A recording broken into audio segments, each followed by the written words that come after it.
Hello and welcome to EURACTIV's Beyond the Byline podcast. I am Evikiori, I'm back, and this week we are talking about the fines Austria is proposing against the unvaccinated people, the reaction so far, and the expectations. We are also talking about Donald Tusk's criticism of Angela Merkel's Nord Stream 2 deal with Russia, why is it coming back in the international political arena now, and what can we expect?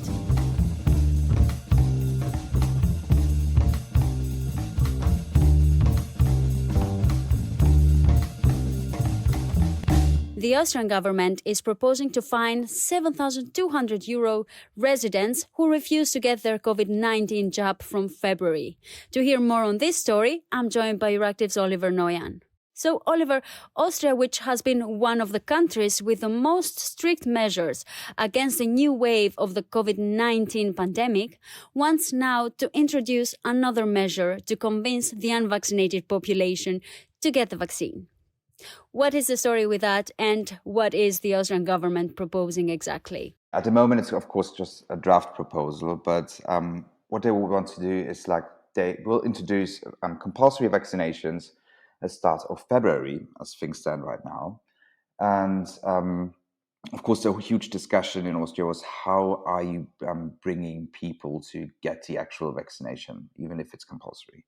So they decided to go with fines. And at the moment, it's like a kind of, you could say like maybe a three-stage system. So first you get an invite to get your vaccine at a certain doctor or something. Then if you don't comply with that, then you will get two other invites to go to one of the public administrations to get your vaccine there. And then if you still refuse to get the vaccination, you will be fined with €3,600. And if you then still not comply, it's €7,200. But there is a additional catch, and that's if your behavior of not getting vaccinated is bringing serious harm to other people, which basically means if you are responsible for somebody else catching COVID and he has to be treated in an intensive care unit, then you have to immediately pay the €7,200. They can give you this fine each half year. So it's basically if you are really an anti-vaxxer and you won't comply no matter what, it's basically way more. So it's €1,400, €400 a year. And to whom is this new measure directed? Do we have any age exceptions, income exceptions, or even health-related exceptions, meaning the people who cannot actually get the vaccine due to health problems? Of course. So there are exceptions for people who can't get it for health reasons, the exceptions for children, and the exceptions for pregnant women. But they're still debating in how far they will be accepted. Maybe it's just the first 3 months of the pregnancy. Maybe it's for the whole of the pregnancy. But this is kind of the dimensions we're talking about. What have been the reactions so far in Austria? How are people perceiving this new measure, and what is the opposition saying? Well, this is actually one of the biggest problems. So we have in Austria there is the right-wing populist FPÖ, which really tried to get political capital from this whole situation. And what they basically did is they were saying the same day that the government announced that vaccinations will be mandatory, that now the day of dictatorship is starting. They will call for mass strikes. Yeah, they were saying that Austria is a dictatorship from now on. And people reacted. They were pouring to the street. There were, in Vienna, the first weekend after it was announced, there were 40,000 people demonstrating. The week after, there were in other state capitals of Austria, there were 30,000 people demonstrating against the new measures. So this is kind of the main problem. Is also that the FPÖ, which kind of fall from grace due to the corruption scandals, is now gaining momentum again, especially with those anti-vaxxers. And from the EU, do we have any reactions from the EU? I mean, a fine of €7,200 is a bit excessive, and I'm really wondering if it abides by the EU rules or even the national rules when it comes to respecting freedom of choice. That's actually one of the other main problems in Austria, but I feel like in the whole of Europe. It's like divides are growing in society. So on the one hand, you have those who are vaccinated, who don't want to be in lockdown, who say we already did our fair share of solidarity to society. And then you have those who refuse to get vaccinated, and you kind of have this big divide in Austrian society where sometimes people who are vaccinated are not even talking to anti-vaxxers and vice versa. And that's why the president of Austria also warns of this deepening of the rifts in society. And this will be an issue, I suppose, that will be here to stay in Austria for a longer time, and probably in the whole of Europe, I would say, with countries like Germany also considering implementing compulsory vaccinations.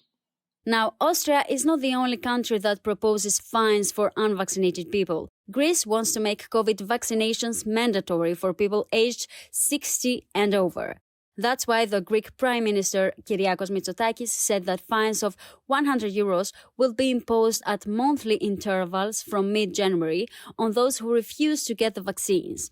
Now, Syriza, Greece's main opposition party, called the new measures punitive and financially excessive.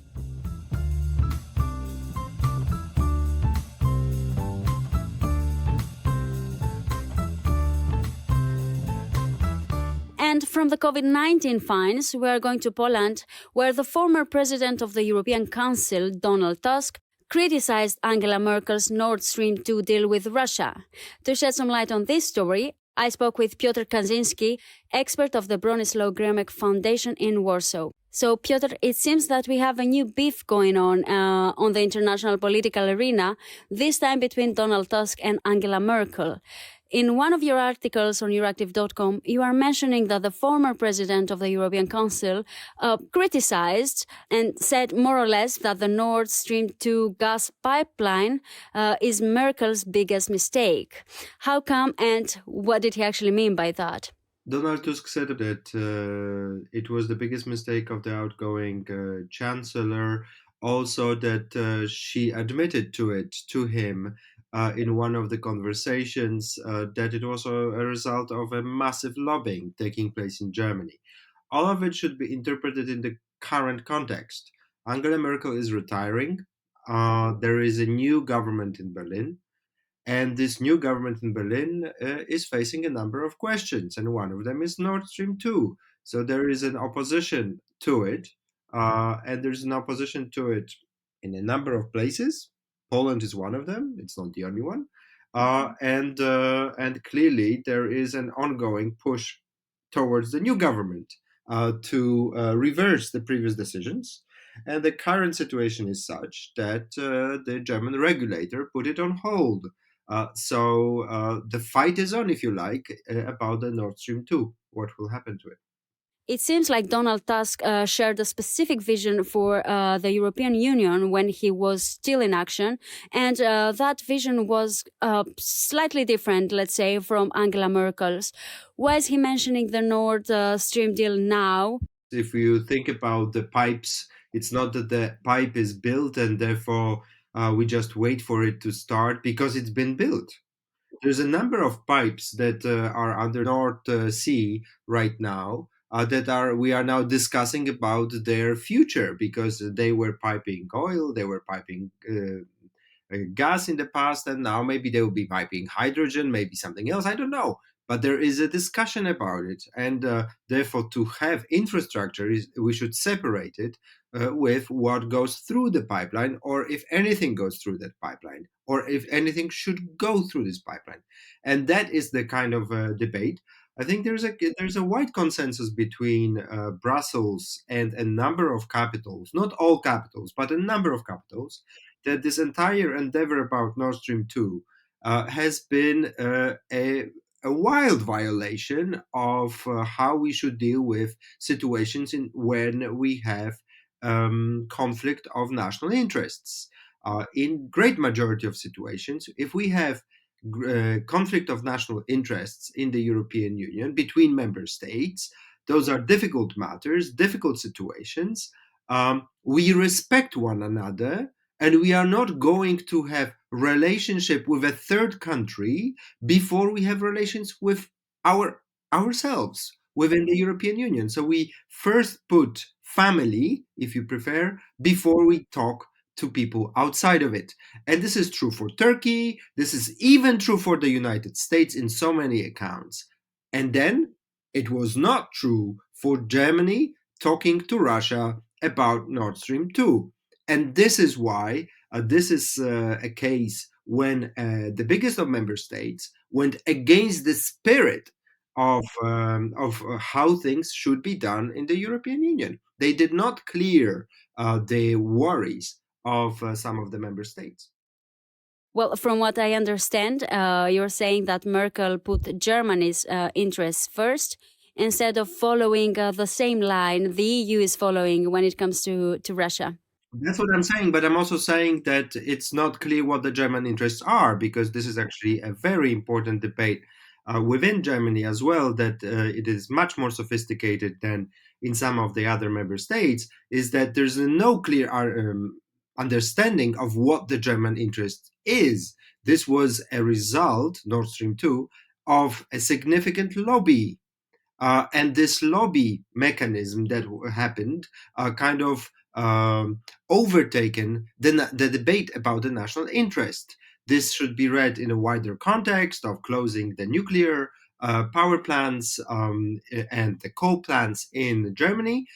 So there's a number of issues here, and the national interest goes beyond having or not a pipeline. And do we have any reactions so far from Merkel's side? Not really.